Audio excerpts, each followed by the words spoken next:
दोस्तों, नए नए गाना सुनने के लिए हमारे चैनल रवि स्टूडियो अंबिकापुर को सब्सक्राइब करें।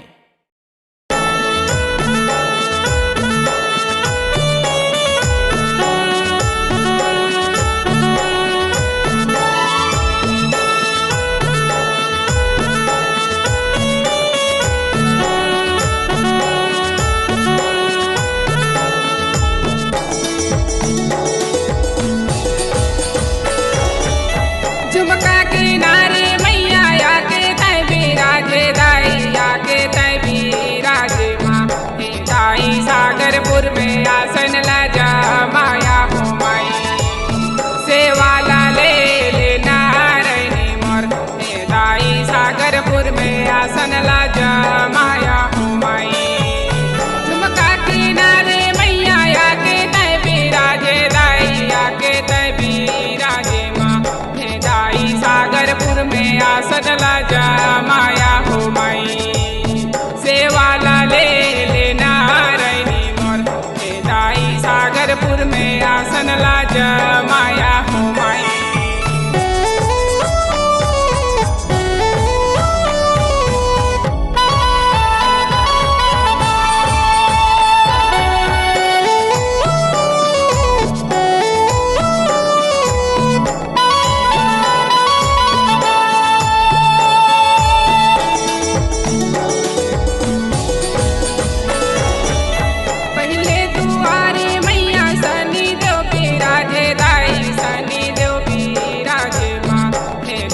भगत मन कर गिर हाला काटे के माई सेवाला ले नारायणी मोर हे दाई भगत मन कर गिर हाला काटे के माई पहले दुआरे मैया सनी देव बिराजे दाई सनी देव बिराजे माँ हे दाई भगत मन कर गिर हाला काटे के माई सेवाला ले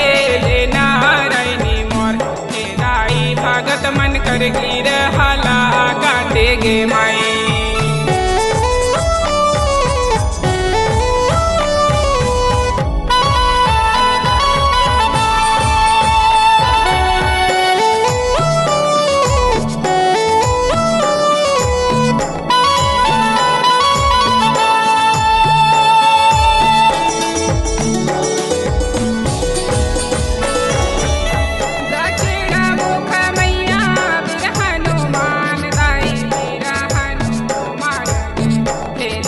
भगत मन सिंदूर ला चढ़ावे गे माई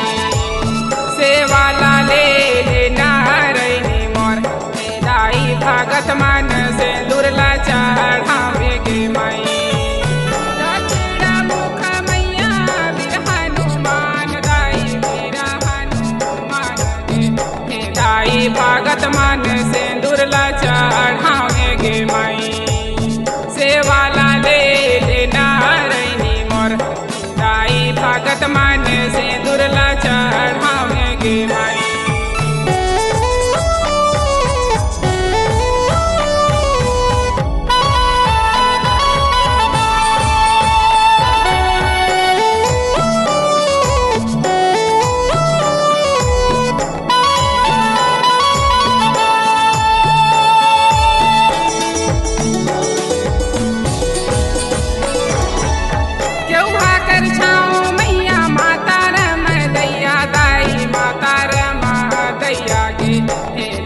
झूलना झूला थे केउहा डारी गे माई सेवाला ले नारायणी मोर हे दाई झूलना झूला थे केउहा डारी गे माई केउहा कर छाओ मैया माता राम दैया दाई माता राम दैया गे हे दाई झूलना झूला थे केउहा डारी गे माई सेवाला ले झूलना झूला थे केउहा डारी गे माई।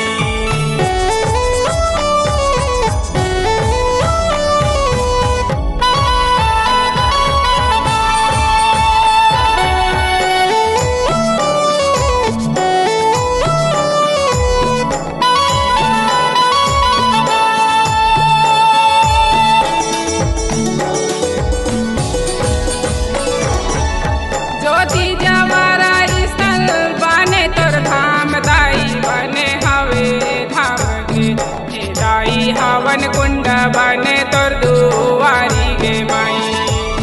सेवाला ले लेना रैनी मोर दाई हवन कुंड बने तोर दुआरी गे माई ज्योति जावारा स्थल बने तोर धाम दाई बने हवे धाम गे दाई हवन कुंड बने तोर